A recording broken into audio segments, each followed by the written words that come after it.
Tips para hindi agad malobat ang iPhone mo.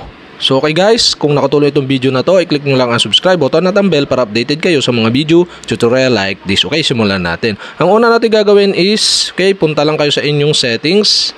Dito sa settings, punta lang kayo ng general. Sa general, makikita nyo dito yung background app refresh. So nandito siya, tap nyo lang.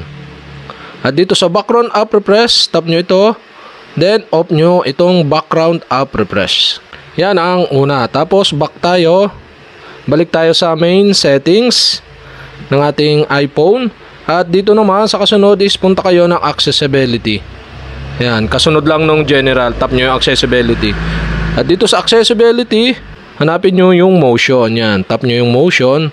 At dito, i-turn on nyo itong reduce motion. Yan guys, yung ikalwa. Then, balik ulit tayo sa main settings. Yan, guys. Dito naman, okay, punta kayo dito sa display and brightness.